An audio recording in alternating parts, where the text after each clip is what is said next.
الحمدللہ رب العالمین والعاقبۃ للمتقین والصلاة والسلام علی رسولہ النبی الکریم اما بعد فاعوذ باللہ من الشیطان الرجیم بسم اللہ الرحمن الرحیم اللہم صل علی محمد وعلی آل محمد كما صلیت علی ابراہیم وعلی آل ابراہیم انک حمید مجید اللہم بارک علی محمد وعلی آل محمد كما بارکت علی ابراہیم وعلی آل ابراہیم انک حمید مجید۔ میرے محترم بھائیو بہنوں، آج کی اس ویڈیو میں ہم جانیں گے کہ ایک ہندو لڑکی جب اس کا انتقال ہوا، اس کی باڈی کو جب آگ لگائی گئی تو اس کی باڈی کو آگ کیوں نہیں لگی، اور ایک ہندو لڑکی جس کے خاوند کو کینسر ہو گیا تھا تو کس طرح اس نے قرآن کی مدد سے اپنے خاوند کے کینسر کو رفع کیا، اللہ رب العزت سے اس کو شفا دلوائی۔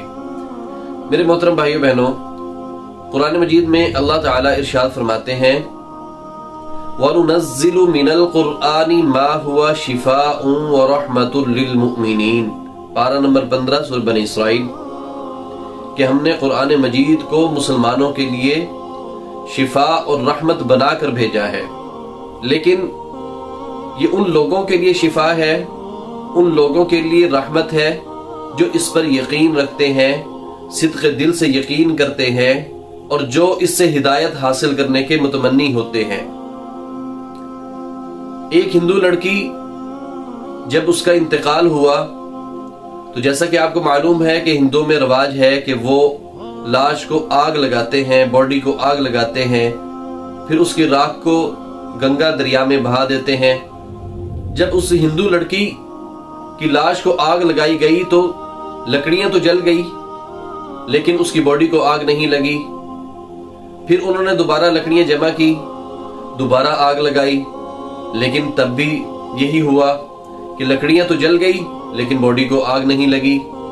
تیسری بار انہوں نے ایسا کیا، اور زیادہ لکڑیاں جمع کی، آگ لگائی، لیکن اب کے بار بھی وہی ہوا کہ اس کی باڈی کو آگ نہیں لگی۔ تو انہوں نے ہندو پنڈت کو بلایا۔ اب وہ سارے سر جوڑ کے بیٹھے ہیں کہ آخر ماجرا کیا ہے۔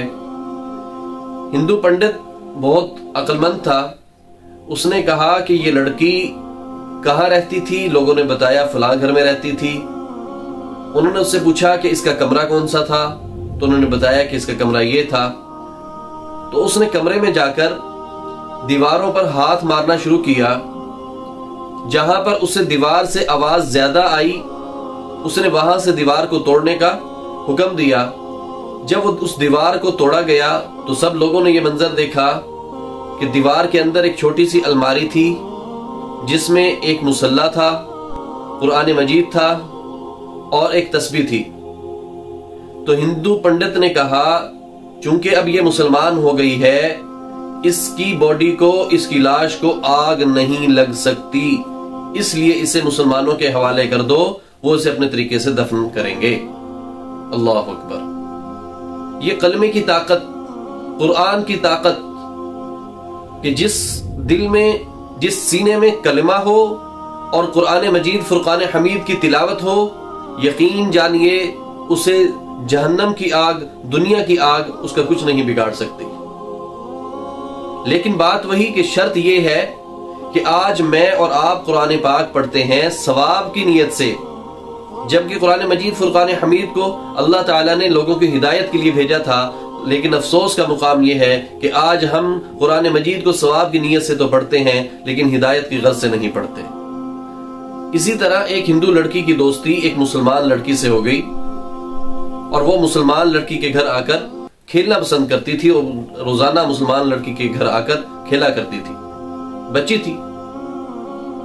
تو جو مسلمان لڑکی تھی اس کی والدہ بچوں کو قرآن پاک کی تعلیم دیا کرتی تھی، تو وہ اپنی بیٹی کو بھی بلا لیا کرتی تھی۔ تو جو ہندو لڑکی تھی وہ چونکہ اپنے گھر اس وقت جانا نہیں چاہتی تھی، وہ بھی پاس آ کر بیٹھ جاتی۔ دیکھتے ہی دیکھتے اس نے قاعدہ مکمل کر لیا، پھر اس کے بعد اس نے قرآن مجید پڑھنا شروع کر دیا، اور دیکھتے ہی دیکھتے چند مہینوں میں اس نے قرآن مجید فرقان حمید کو مکمل پڑھ لیا۔ پھر اس کے بعد اس کی جب شادی رکھی گئی تو اس کی شادی ایک ہندو لڑکے سے کی جا رہی تھی جو کہ بہت متشدد تھا. وہ لڑکی بہت پریشان ہوئی.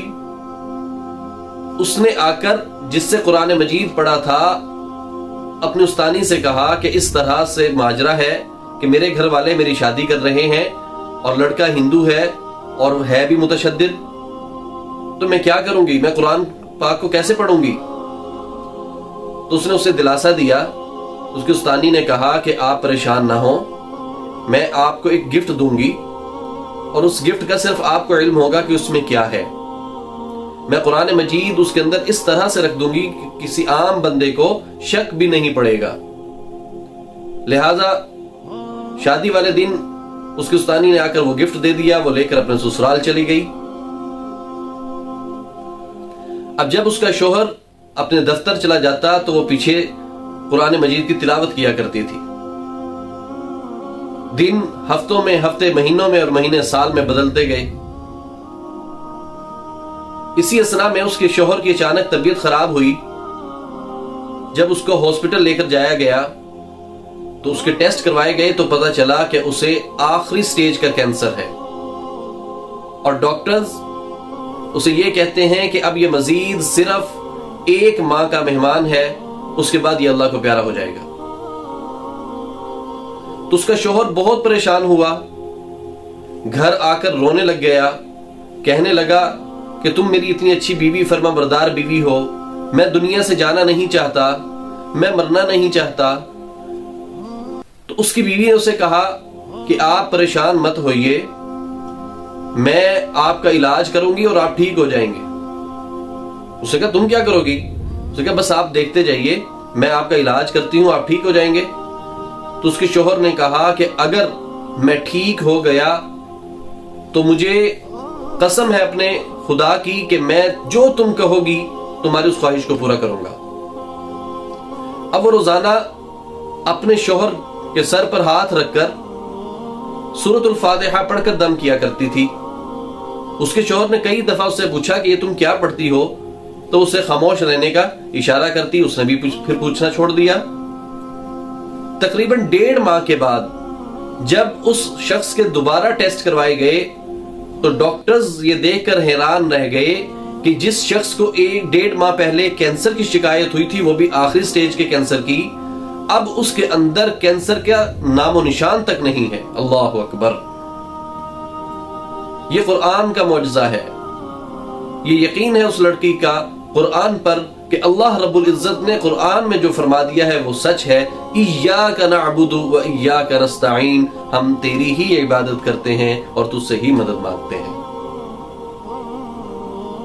علامہ اقبال کا شعر یاد آ گیا کہ تیرے سجدے تجھے کہیں کافر نہ کر دے اے اقبال، تو جھکتا کہیں اور ہے سوچتا کہیں اور. ہم قرآن مجید پڑھتے ہیں، دعا کرتے ہیں، لیکن ہمارے ذہن میں یہ چیز ہوتی ہے کہ ہم دعا مانگنے پتہ نہیں کیسے قبول ہوگی. جب تک یقین کامل کے ساتھ ہم قرآن مجید کو نہیں پڑھیں گے، جب تک قرآن مجید فرقان حمید کو میں اور آپ ہدایت کی غرض سے نہیں پڑھیں گے، میرے محترم بھائیو بہنوں، میری اور آپ کی زندگی میں تبدیلی نہیں آ سکتی. تو لہٰذا آج سے ہی قرآن مجید فرقان حمید کو سمجھ کر پڑھنے کا آغاز کیجئے. رمضان المبارک کا مقدس مہینہ ہے، اس کے اندر قرآن مجید کو سمجھنے کی کوشش کیجئے.